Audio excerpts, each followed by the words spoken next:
So the big question is, where is that spot or where is that direction in this country, which nook and corner where women are safe?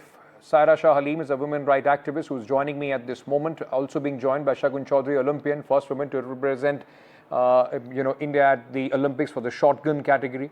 We also have Yogita Bayana, founder of Peoples Against Rape in India, and Dr. Babita Bamal Sona Chaudhary is also with us, Indian women football captain. Thank you so much, ladies, for taking the time out and speaking to us here on NDTV. Saira, let me start with you. What we showed, 3 stories from 3 different states and 3 different directions of this country. And sometimes it feels that, whether it is Odisha in east or you come to north in Gurugram in Haryana or Kolkata, no place, no nook and corner, no direction in this country is safe for women, whether it's their own house or any other place. Right. So good evening. You must have seen the recent advisory that has been issued by the US, government, regarding travel to India. So it is very clearly said that rape is one of the fastest growing crimes in India and to exercise extreme caution. So I don't think they are quite, far away from reality when they actually issue this advisory because, yes, campuses are being violated, whether you look at Kolkata. Couple of days ago, it was the Kolkata South Law College, where a student gets raped by her senior, who apparently is a TMC, one of these student leaders. Last year, we saw the RJ rape case where, a junior doctor was violated at her place of work. Now we are seeing this young, promising tennis player who gets shot at by her father itself. And the recent Odisha case, the Gurgaon case. So the cases are increasing. However, it's women who are being violated, it's women who are being raped, it's women who are being murdered for patriarchal and parochial reasons that, she was the bread earning member of the family and the father just decides that he's going to shoot her one day. So I think now we need to really call a spade and understand that the various schemes, that the various governments have formulated, for safety and security against women. Honor killings are increasing, rapes are increasing, campuses are being violated rampantly, but, there's no succor. And we need quick remedies now because I think the women of the country have had enough. Absolutely. Yogita, let me bring you in at this moment on this because, we keep talking about how there are so many goddesses, in our country and we treat women with that kind of respect. All that becomes absolutely, nothing, comes to nothing and lip service if the mindset of the society doesn't change. Laws after laws, we saw the outrage after Nirbhaya, what happened in 2012. We are standing in 2025. It doesn't seem that much has changed in this country.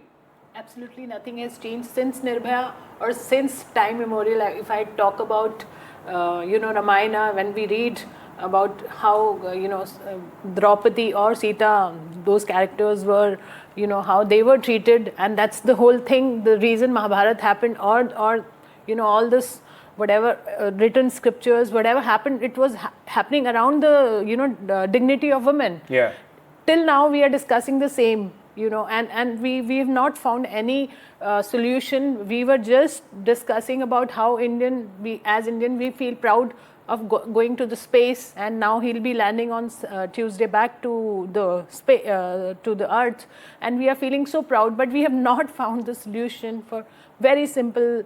It's how to change the mindset, whether it is Odisha, it's sexual harassment at workplace, or Kolkata, where the rape has happened in a premier institute. Yes. I was also giving a talk 2 days ago in one of the IIMs about this posh, and I've seen the kind of response the students had to give, and unfortunately we are discussing the very basic things. Yes. And how we have to change the mindset.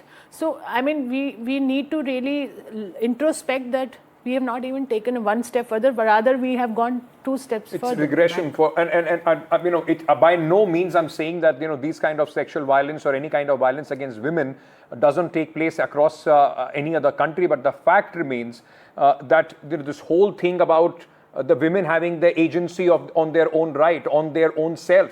In the case of Gurugram, where reports coming in that She was a budding, promising star, a tennis player, doing very well of her own. But it's just that women are treated as property of either their fathers or husbands. And that is the reason why, if you don't go by what they have been saying, the price has to be paid. And in this case, the price was her life.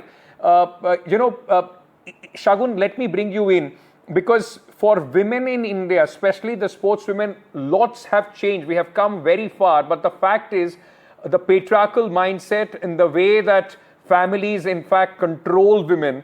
Radhika's case is possibly something which tells you how difficult it is. You have to prove yourself not only on field, but beyond that in the society as well. You still remain vulnerable. Yes, you're absolutely right.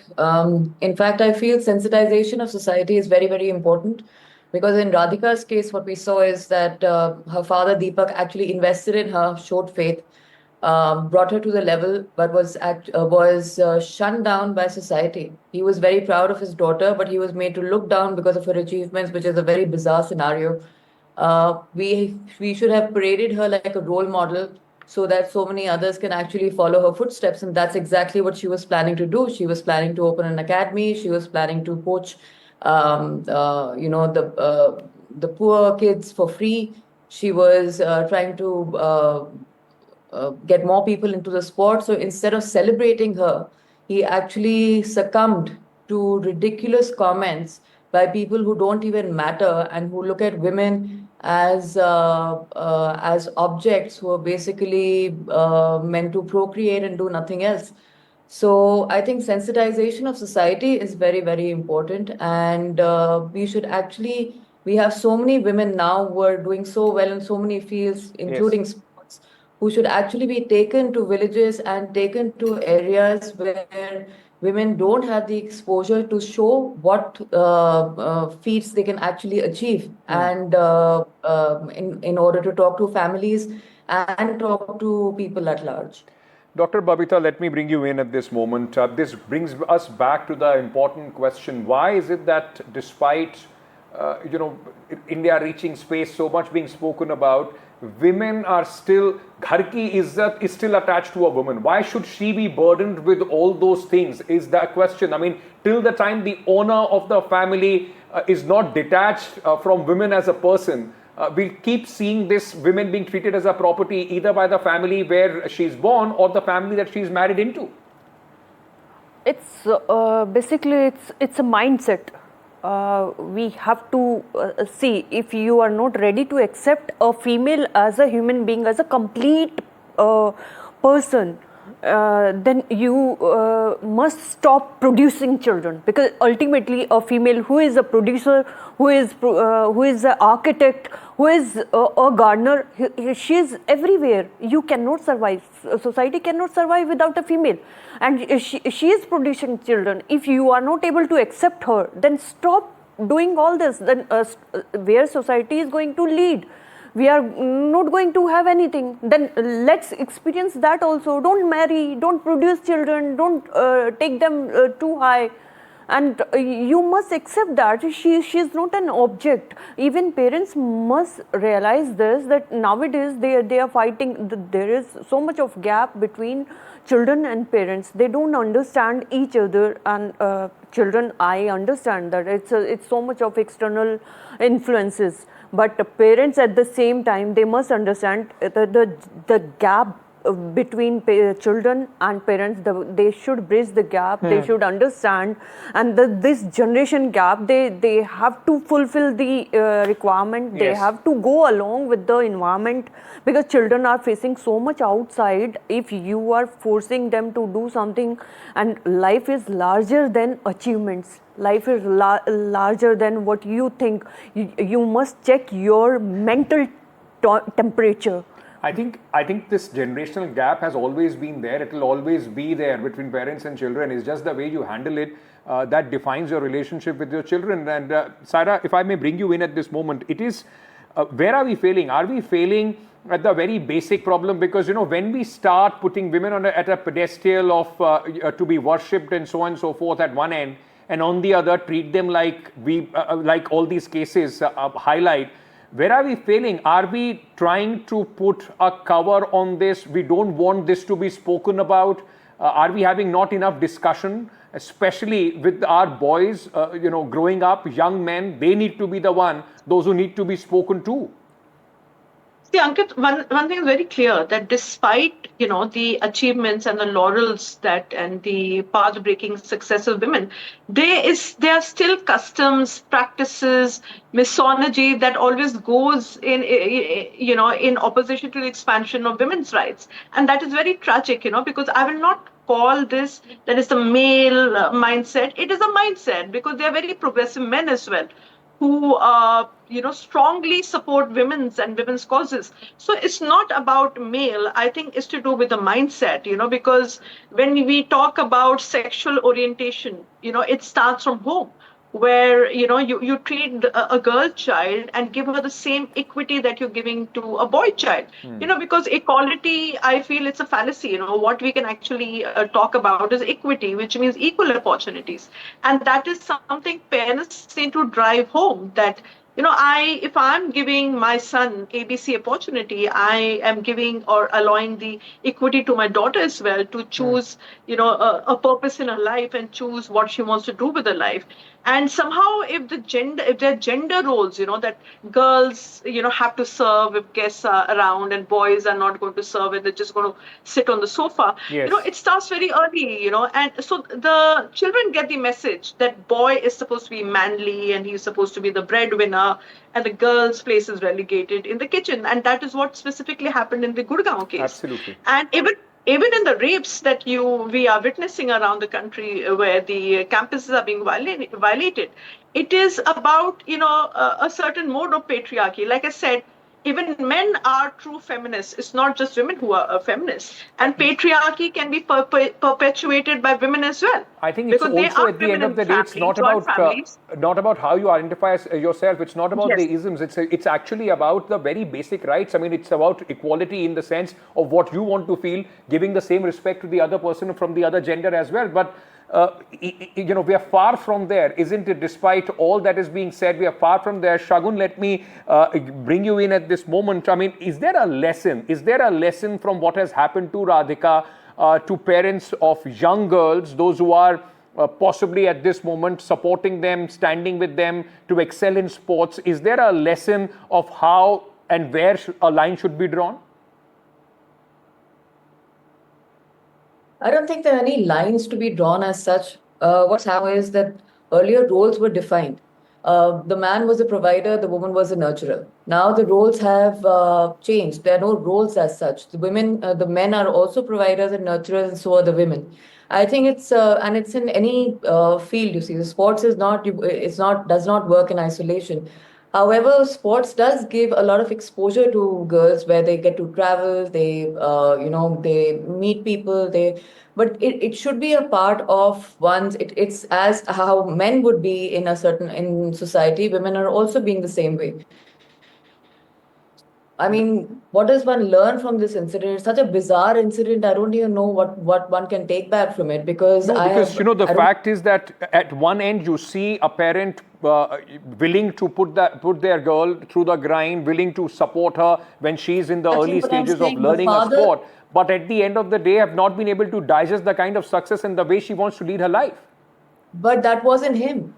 That's exactly what I'm trying to say. It was society that made him take that step, which is the most ridiculous thing. That is why sensitization of society is important. The father had dreams for the girl. That is why he invested in her. Go ahead, Doctor. Made her take up a point. Yes. I personally believe there would be some other reason as well. We should not overlook this situation, that it is, if the father is so orthodox, he won't have supported her all through her life, all through her career. I mean, whatever the reason, whether she likes somebody or not, or whatever she was doing, there is no reason that justifies killing your daughter for whatever you killing doesn't. I'm just saying that no matter what his reasons were, the fact remains that nothing can justify. It was rage of anger, and that happened. But now you must check that must be a pressure from the beginning, must be the pressure from so many other things.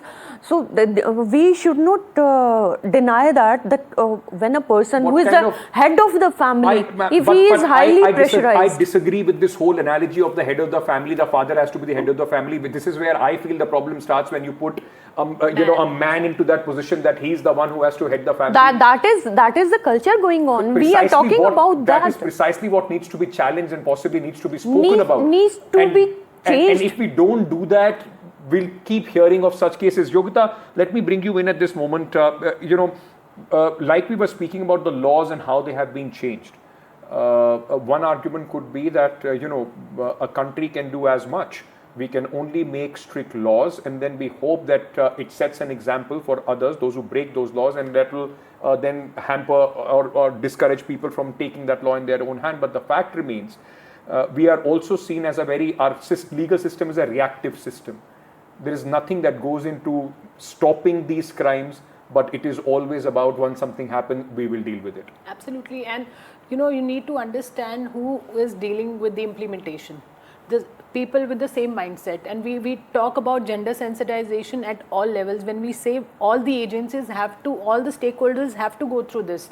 Because when I do police trainings and when I do trainings, so I get to hear the same mindset. So it is all about changing the mindset. Even as implementation agency, they need to understand the SOP one, the tools and because there are many today on social But media then- justifying what this man has done. Exactly, I mean, that's they what- think that because the honor of the family was, That's exactly. So that's the whole thing. You can't change the mindset overnight, but somewhere we need to take some steps. The government has to make some kind of rules.